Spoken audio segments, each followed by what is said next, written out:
بسم اللہ الرحمن الرحیم۔ دیکھیے، کہانی شروع کرنے سے پہلے آپ لوگوں سے گزارش ہے کہ ہمارے اس چینل اردو سٹوریز کو سبسکرائب کر لیں تاکہ ہمارے آنے والی ہر نئی کہانی کا نوٹیفیکیشن آپ کو بر وقت مل سکے۔ آج میری طبیعت کچھ ٹھیک نہیں تھی۔ جیسے ہی میں گھر سے آفس کے لیے نکلا تو مجھے رستے میں ہی چکر آنے لگے اور میں سڑک کے کنارے جا گرا۔ جیسے ہی میری آنکھ کھلی تو لوگوں کا بڑا ہجوم میرے ارد گرد موجود تھا۔ اتنے لوگوں کو دیکھ کر میں بہت زیادہ پریشان ہو گیا۔ پھر ایک شخص نے بتایا کہ آپ سڑک کے کنارے گر گئے تھے۔ اتنی دیر میں ایک بوڑھے شخص نے میری بازو سے پکڑا اور مجھے کھڑا کیا۔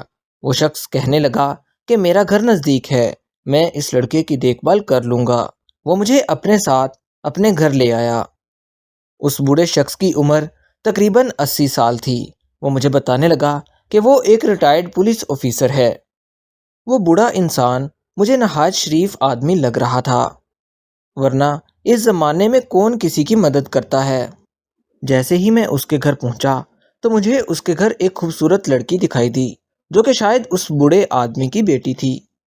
جیسے ہی میں ان کے گھر میں داخل ہوا، اس بوڑھے آدمی نے اپنی بیٹی کے سر پر پیار دیا اور کہنے لگا، بیٹا جاؤ اس مہمان کے لیے کچھ کھانے پینے کو لے کر آؤ کیونکہ اس کی طبیعت بھی ٹھیک نہیں ہے۔ وہ لڑکی میری طرف دیکھنے لگی اور پھر اپنے باپ کی بات پر عمل کرتے ہوئے کچن کی طرف چلی گئی۔ مجھے وہ لڑکی بہت زیادہ حسین لگ رہی تھی۔ میرے دل میں بار بار اس لڑکی کے خیالات آ رہے تھے۔ ایک ہی نظر میں وہ میرے دل میں بس چکی تھی۔ میں ابھی اس لڑکی کے بارے میں سوچ ہی رہا تھا، اتنے میں وہ بوڑھا آدمی مجھ سے باتیں کرنے لگا اور کہنے لگا، بیٹا تم میرے بیٹوں جیسے ہو اور تم اس گھر میں جب بھی تمہارا دل چاہے آ سکتے ہو۔ وہ بوڑھا شخص بہت ہنس ہنس کر مجھ سے باتیں کر رہا تھا۔ کچھ ہی دیر کے بعد وہ لڑکی چائے لے کر ڈرائنگ روم میں آ گئی۔ جیسے ہی وہ کمرے میں داخل ہوئی، میری نظریں اس پر اٹھ چکی تھی۔ مجھے حیرانگی ہو رہی تھی کہ بوڑھے شخص نے بھی اس بات پر ذرا بھی غصہ نہیں دکھایا، حالانکہ وہ مسلسل میری طرف دیکھ رہا تھا کہ میں اس کی بیٹی کو دیکھ رہا ہوں۔ ایک لمحے کے لیے تو مجھے ایسے لگا جیسے یہ بوڑھا شخص اپنی بیٹی کا رشتہ مجھ سے طے کرنا چاہتا ہے۔ کچھ ہی دیر کے بعد وہ بوڑھا شخص مجھ سے کہنے لگا، بیٹا میں اپنی بیٹی کے لیے ایک شریف لڑکا ڈھونڈنا چاہ رہا ہوں، لیکن اس معاشرے میں ایسا کوئی لڑکا نہیں مل رہا۔ بوڑھے آدمی کی ایسی بات سن کر میں خوشی سے اچھل پڑا۔ پھر وہ بوڑھا شخص مجھ سے پوچھنے لگا، کیا تم میری بیٹی سے شادی کرو گے؟ میری بیٹی سے شادی کر کے تم میرے بڑھاپے کا سہارا بن جاؤ گے۔ بیٹا اب میں بوڑھا ہو گیا ہوں، میری طاقت کو زنگ لگنے لگا ہے، میں اکیلا زندگی بسر نہیں کر سکتا اور یہ میری اکلوتی بیٹی ہے، میں اسے اپنی نظروں سے دور نہیں کر سکتا۔ اگر تم چاہو تو اس سے شادی کر کے ہمارے گھر میں ہی رہ سکتے ہو۔ میں نے اس بوڑھے آدمی سے کہا کہ میں آپ کی بیٹی سے شادی کرنے کے لیے تیار ہوں، لیکن میں آپ کے گھر نہیں رہ سکوں گا کیونکہ میرے ماں باپ میرا انتظار کر رہے ہوں گے۔ یہاں رہنا میرے لیے ممکن نہیں ہے۔ میں بھی اپنے ماں باپ کا اکلوتا سہارا ہوں۔ میری ایسی باتیں سن کر وہ بوڑھا شخص زور زور سے ہنسنے لگا۔ وہ بوڑھا شخص میری طرف دیکھ کر کہنے لگا، بیٹا کوئی بات نہیں، مجھے ایسے ہی لڑکے کی تلاش تھی جو ہر بات بالکل سچ کرتا ہو۔ پھر وہ بوڑھا شخص مجھ سے کہنے لگا، دیکھو بیٹا میری ایک ہی اکلوتی بیٹی ہے، اس کا تم نے خیال رکھنا ہے، یہ لڑکی بہت معصوم ہے۔ یہ ساری باتیں سوچ کر میں بہت زیادہ حیران ہو رہا تھا کہ وہ بوڑھا شخص ایک انجان لڑکے پر بھروسہ کر کے اسے اپنی بیٹی کیوں دینا چاہتا ہے۔ مجھے یہ بات سوچ سوچ کر بہت زیادہ حیرانگی ہو رہی تھی کہ آخر ایسا مجھ میں کیا دیکھ لیا۔ مجھے اس بات میں بھی کوئی چال نظر آ رہی تھی، یہ بات میری سمجھ سے بالکل باہر تھی، لیکن میں یہ جانتا تھا کہ کوئی نہ کوئی بات اس کے پیچھے ضرور ہوگی جو یہ آدمی ایک انجان لڑکے پر بھروسہ کر رہا ہے۔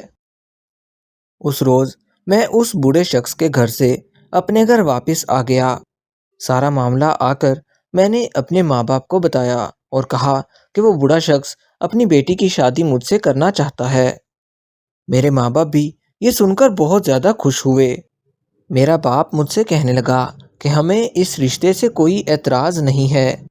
میرے ماں باپ بھی شاید پیسے پر مر مٹ چکے تھے۔ میں اپنے ماں باپ کی سوچ جان چکا تھا کہ وہ یہ بات کیوں کہہ رہے ہیں۔ ادھر بار بار میرے ذہن میں اس لڑکی کا خیال آ رہا تھا۔ وہ لڑکی واقعی بہت زیادہ معصوم دکھائی دیتی تھی۔ خیر، میں نے اس بوڑھے شخص کی باتوں پر یقین کر لیا تھا اور ایک ہفتے کے بعد اس کی بیٹی سے شادی بھی کر لی تھی۔ اب اس بوڑھے شخص کی بیٹی میری دلہن بن چکی تھی۔ ان دنوں میرے پاس کوئی نوکری نہیں تھی، یہاں تک کہ میرے پاس کھانے پینے کے لیے بھی پیسے نہیں تھے۔ اس بوڑھے شخص نے کہا کہ میں تمہاری نوکری لگوانے میں بھی تمہاری مدد کروں گا۔ میں خود کو بہت زیادہ خوش قسمت انسان سمجھ رہا تھا۔ میں اپنی بیوی کو لے کر اپنے ماں باپ کے گھر آ چکا تھا۔ میرے گھر آ کر میری بیوی کا دل بالکل نہیں لگ رہا تھا، کیونکہ میں ایک معمولی سے گھر میں رہا کرتا تھا اور وہ بہت امیر خاندان کی لڑکی تھی۔ میری بیوی بہت زیادہ پریشان دکھائی دے رہی تھی۔ اس نے رو رو کر اپنا برا حال کر لیا تھا۔ میں نے بہت منت سماجت کر کے اس کو مطمئن کیا اور کہا کہ تم یہاں آرام سے سو جاؤ، یہاں تمہیں کوئی مسئلہ نہیں ہوگا۔ جیسے ہی صبح ہوئی تو میں نے دیکھا میری بیوی میرے کمرے میں موجود نہیں تھی۔ میں نے اپنی بیوی کو پورے گھر میں ڈھونڈا، لیکن وہ کہیں نہیں تھی۔ میں اپنی بیوی کو گلی محلوں میں ڈھونڈنے لگا۔ ابھی میں ڈھونڈ ہی رہا تھا کہ اس بوڑھے شخص کا فون آنے لگا اور وہ کہنے لگا، بیٹا میری بیٹی کا خیال رکھنا، وہ بہت نازک ہے، اگر تم اس کا خیال نہیں رکھو گے تو وہ مرجھا جائے گی۔ بوڑھے شخص کی ایسی باتیں سن کر میرے دل کو کچھ ہونے لگا۔ بوڑھے شخص کی ایسی باتیں سن کر میں بالکل خاموش ہو گیا تھا۔ اپنی تذلیل کروانے کے سوا میرے پاس اور کوئی چارہ نہیں تھا۔ میں اس کو یہ بات بتا بھی نہیں سکتا تھا کہ میرے ساتھ کیا ہو رہا ہے۔ پتہ نہیں کیوں میرا دل کہہ رہا تھا کہ کچھ نہ کچھ دال میں کالا ضرور ہے۔ بہت زیادہ تلاش کرنے کے بعد بھی میری بیوی کہیں سے نہ ملی تو میں واپس اس بوڑھے شخص کے گھر چلا گیا۔